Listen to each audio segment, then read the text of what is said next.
The alert echoed through the halls of the assembly science vessel Deep Seeker. Red lights flashed as the ship's sensors detected an unknown craft entering their space. The crew of blue-skinned beings rushed to their stations, their four-fingered hands moving quickly across control panels. Unknown vessel detected at the edge of the bright star system, reported First Officer Clearwater, his voice steady despite the tension in the room. It's unlike anything in our database. Captain Morninglight stood from her command chair, her silver eyes fixed on the main view screen. The strange ship was small, barely larger than their scout vessels. Its design was practical, with none of the flowing artistic elements common to assembly ships.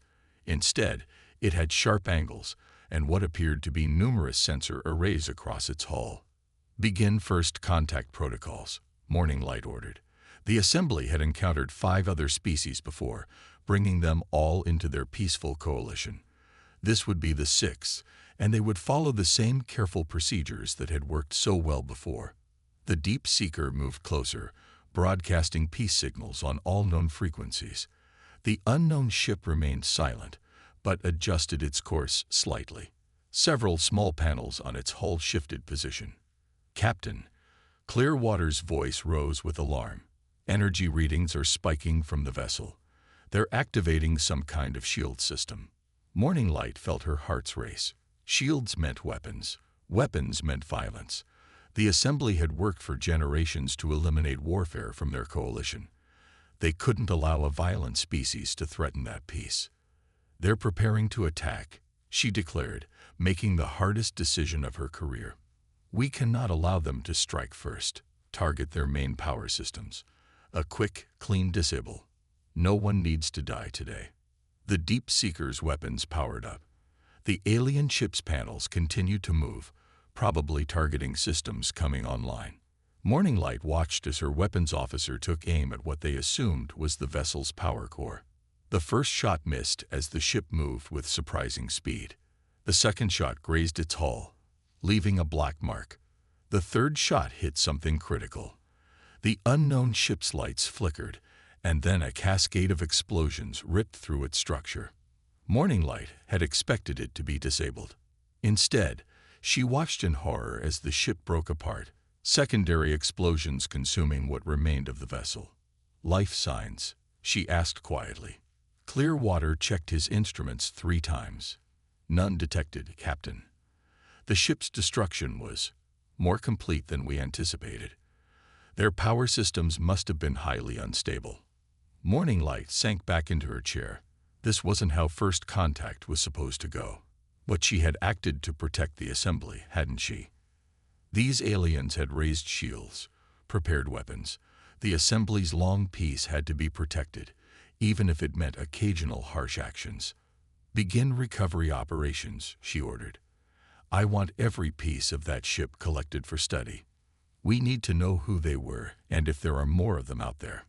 As debris collection drones moved through the field of wreckage, Morninglight composed her report to the Assembly Council.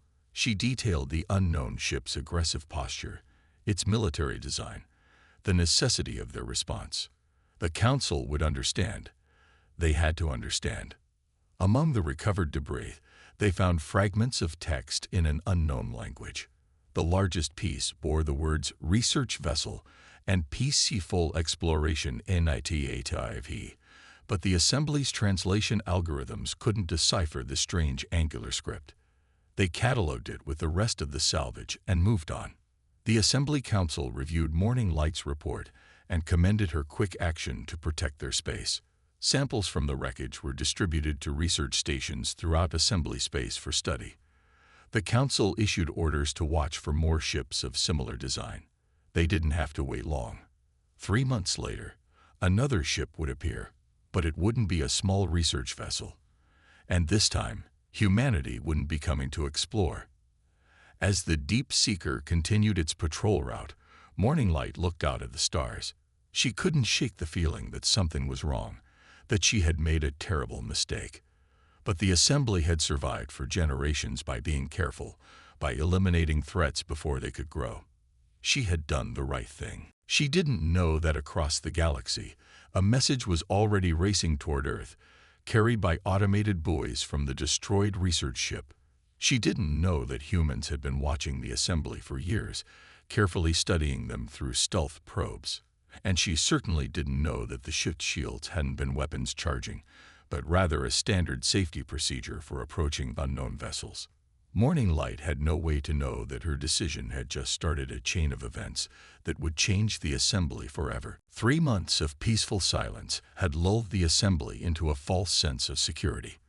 Their border patrols continued as usual, their ships moving through the darkness between stars. Life returned to normal, and the incident with the unknown vessel became nothing more than a footnote in their records. That peace shattered when every sensor array in the assembly's territory lit up at once. The readings were impossible. The space between stars was tearing open, a massive hyperspace window forming where no natural phenomenon should exist. What emerged made the assembly's greatest scientists question everything they knew about spacecraft engineering. First Officer Clearwater, now serving on the assembly's flagship Eternal Dawn, stared at his sensor readings in disbelief. "Sir, the object it's larger than our largest space station. Energy readings are off the scale." High Commander Blue Sky moved to the main view screen, his usually calm demeanor shaken. The vessel that hung in space before them defied description. Its hull was dark gray, almost black, marked with battle scars that told stories of conflicts the assembly couldn't imagine. The ship was roughly cylindrical, but covered in geometric patterns that seemed to serve both practical and intimidating purposes. "Get me a size comparison," Blue Sky ordered, his voice barely above a whisper. The computer displayed a graphic. The unknown vessel was nearly 4 times the length of the Eternal Dawn, the assembly's most powerful warship. Weapon emplacements dotted its hull like stars in the night sky, and massive engine arrays at its rear glowed with barely contained power. "Sir, we're receiving a transmission," the communications officer reported. "It's being broadcast on all frequencies in perfect assembly standard language." The message was simple. "This is Captain Stone of the HMS Nemesis. You have something that belongs to us. We want it back." Blue Sky felt his blood run cold. They knew. Somehow, these humans knew about the research vessel. But how had they learned the assembly's language? How long had they been watching? "Sir, our scans can't penetrate their hull," Clearwater reported. "The material it's like nothing we've ever seen.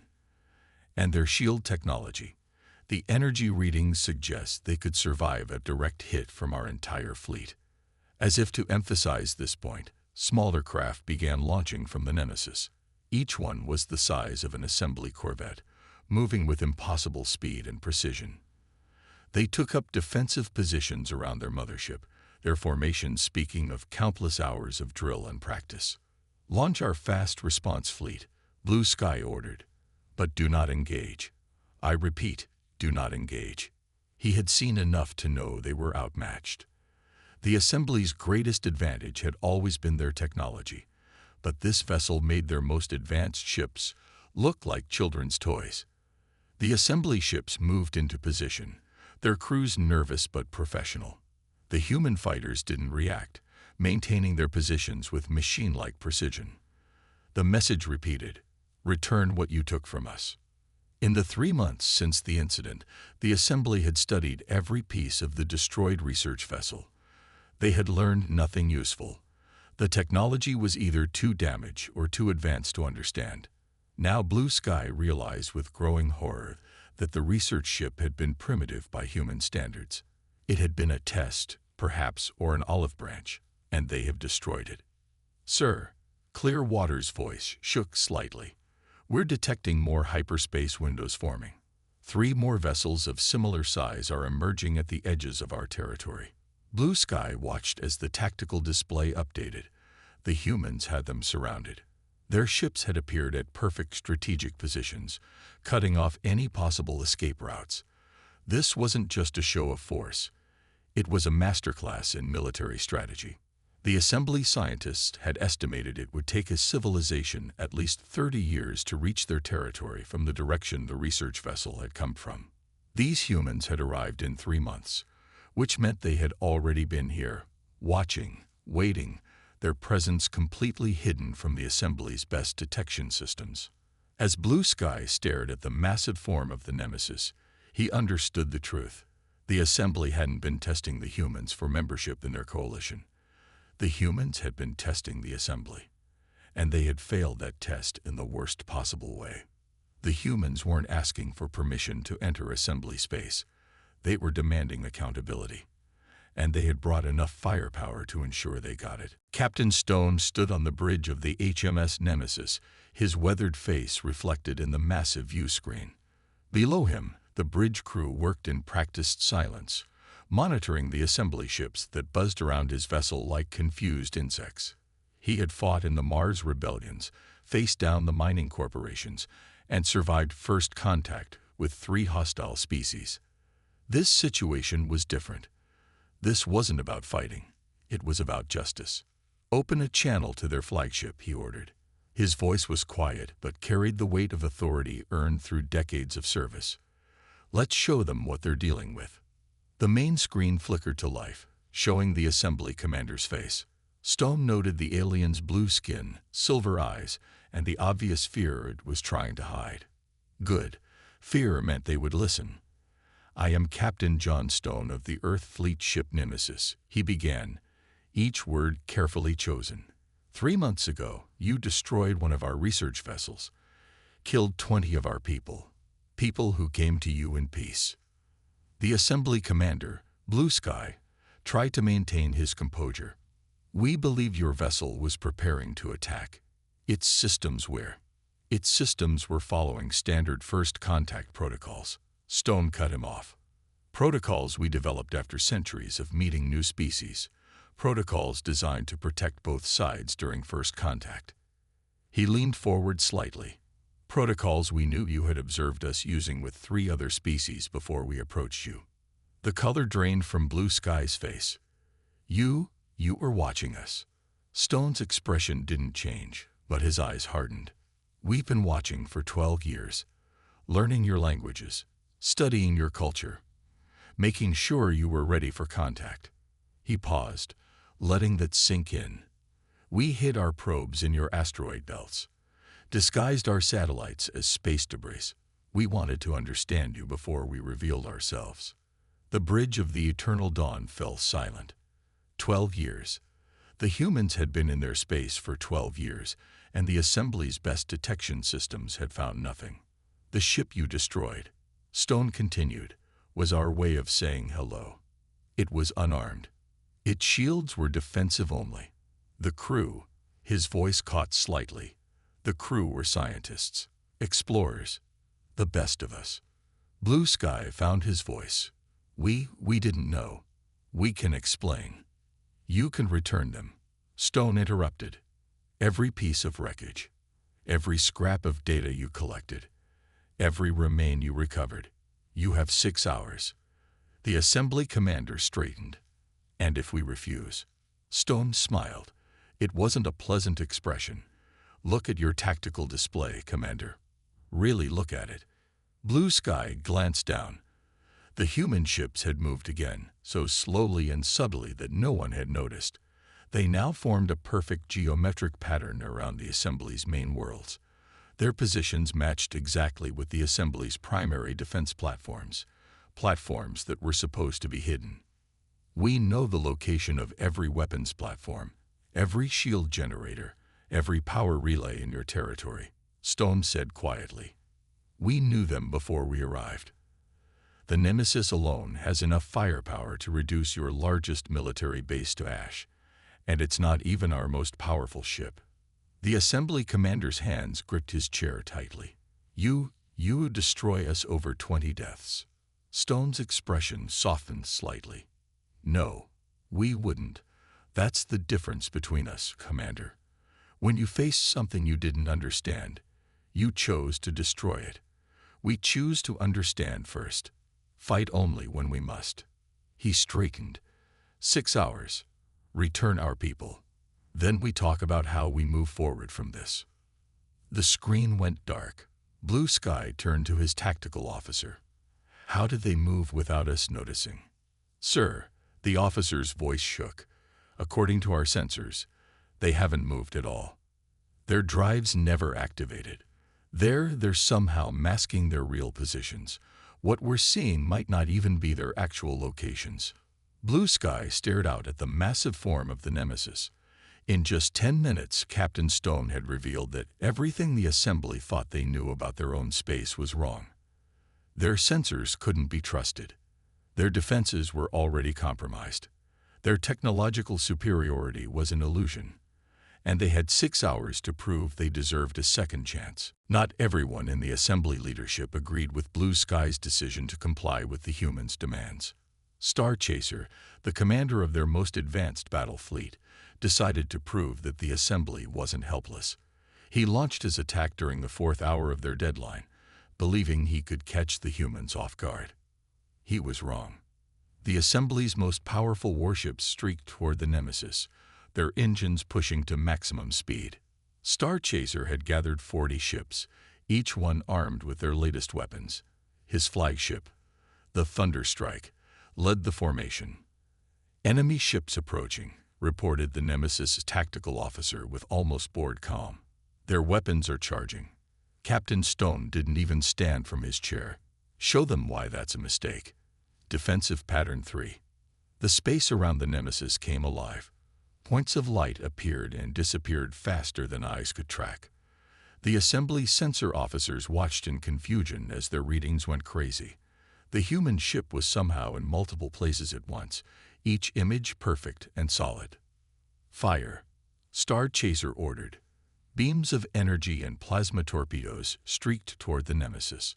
The assembly crew cheered as their weapons struck home, then fell silent as the impacts passed through empty space.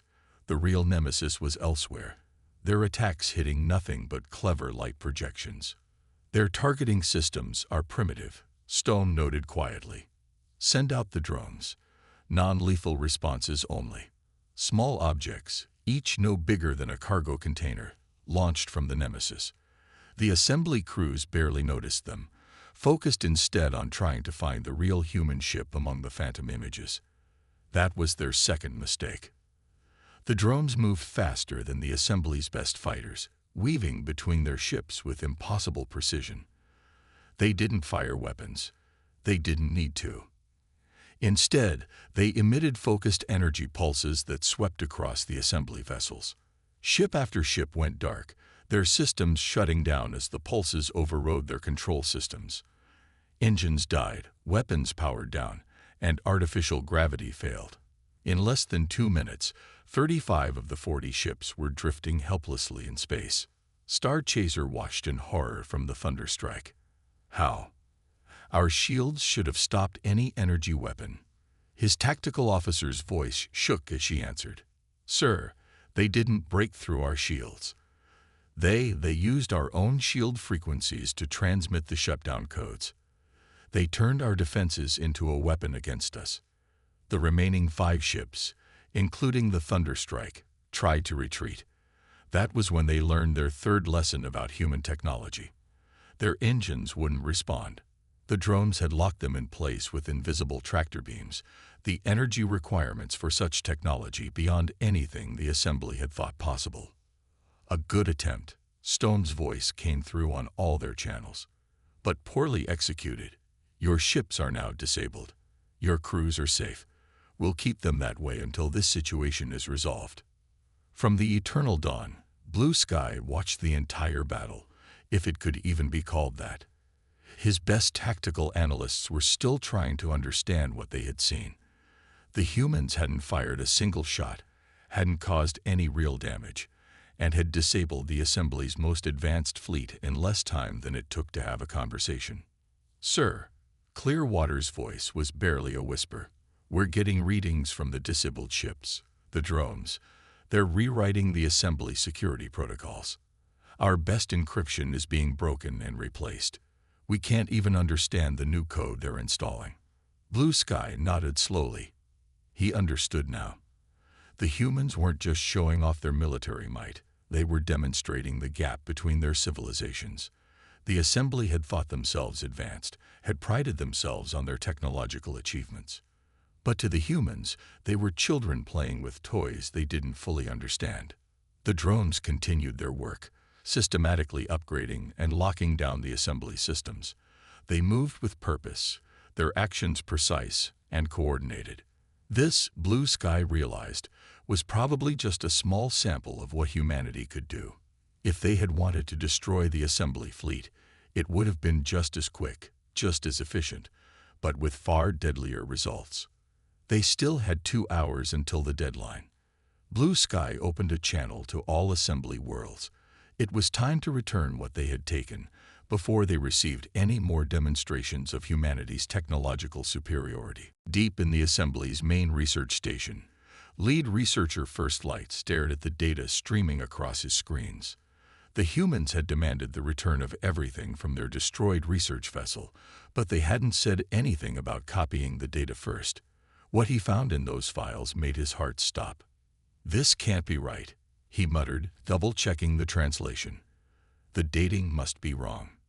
The files contained humanity's military history, not just recent battles, but centuries of warfare, adaptation, and evolution.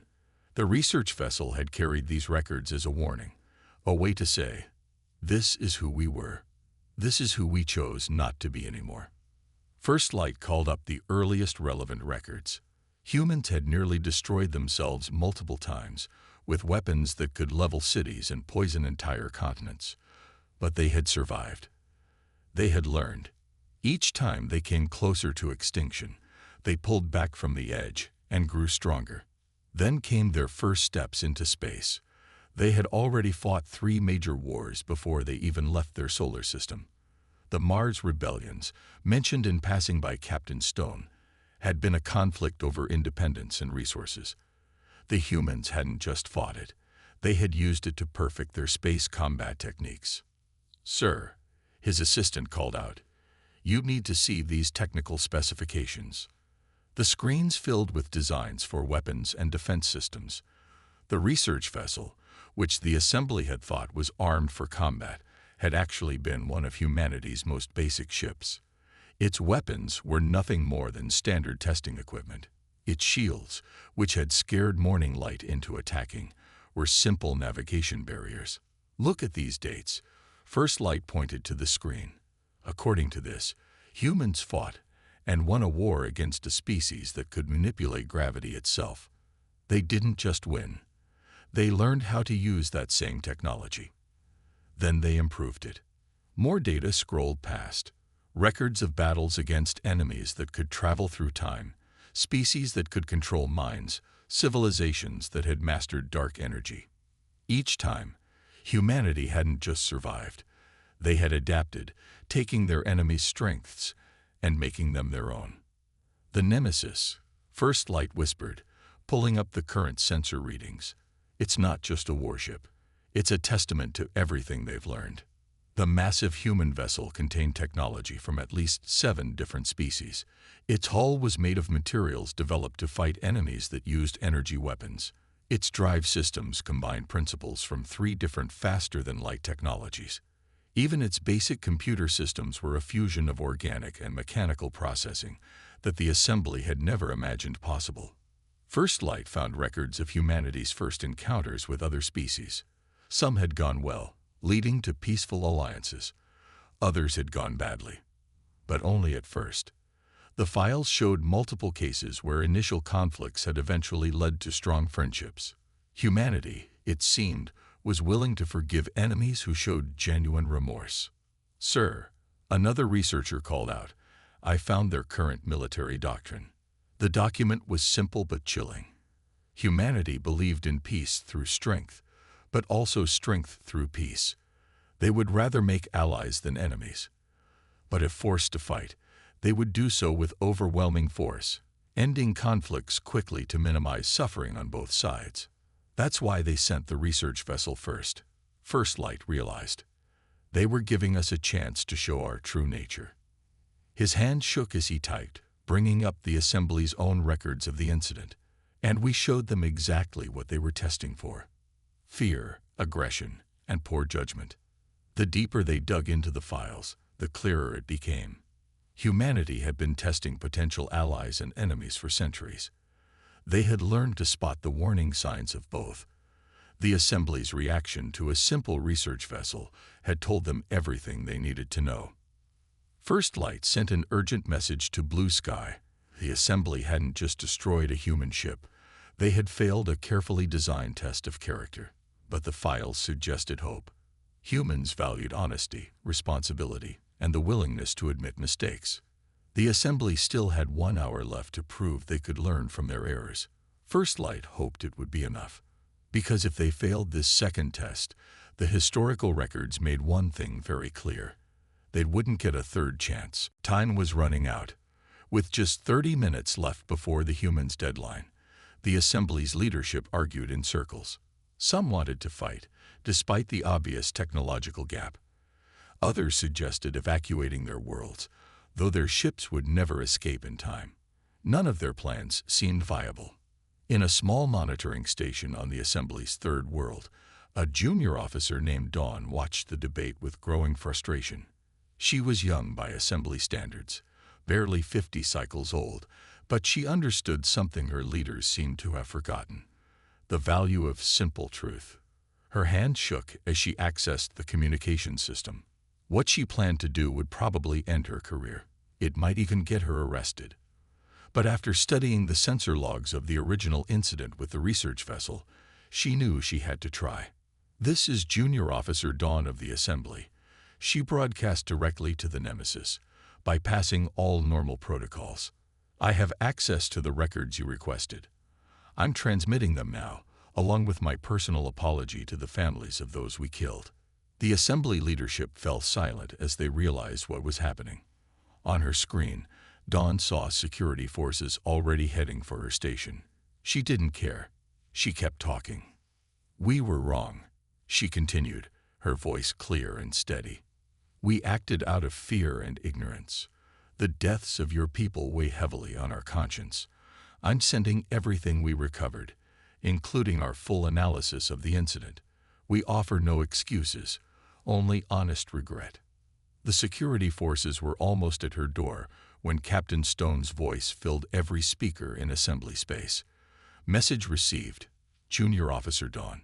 Your honesty is appreciated." There was a pause, then, "Stand down your security teams.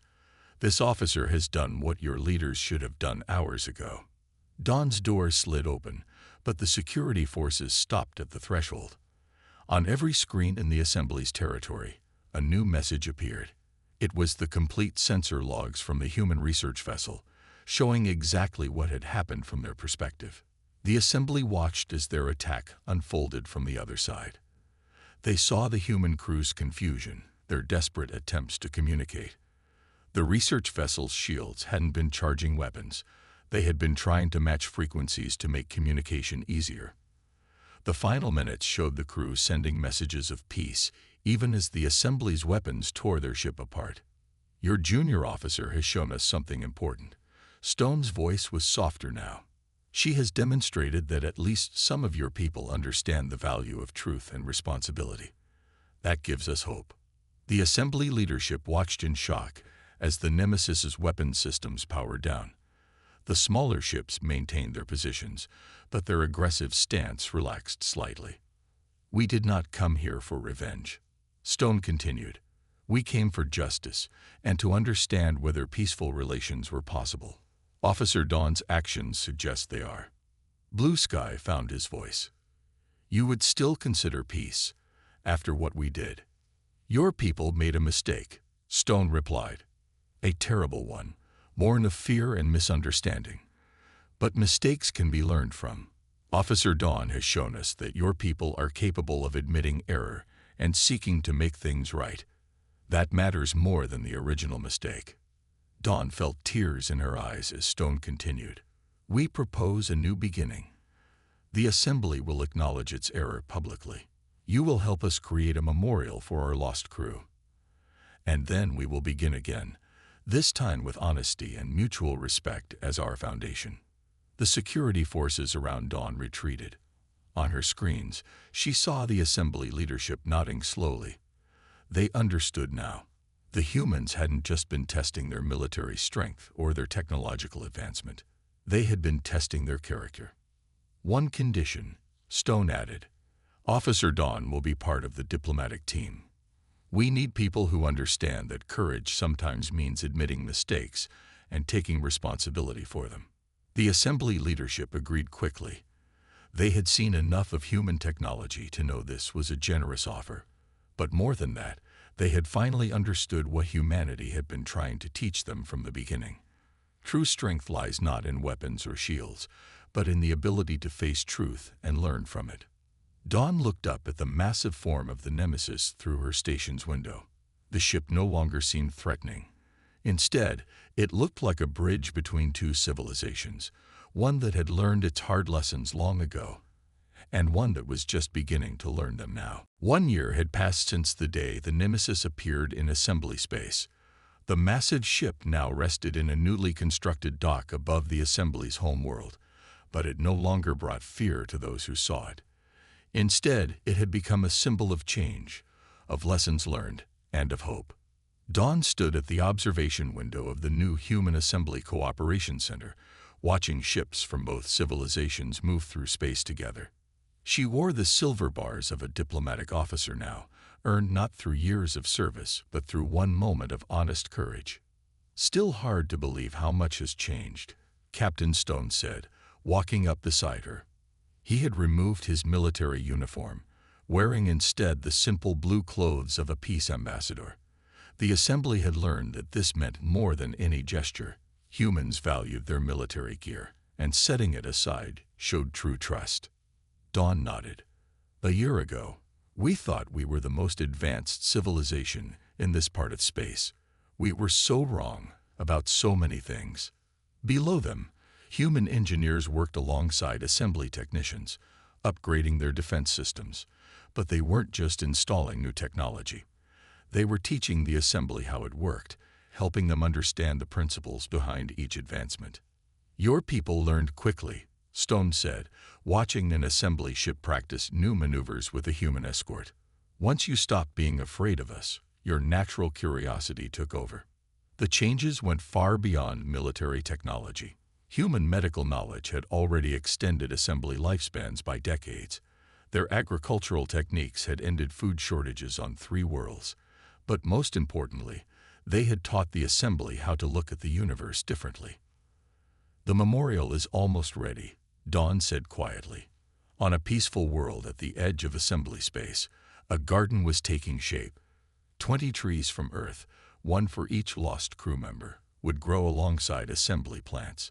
It would stand as a reminder of mistakes made and lessons learned. Stone's expression softened.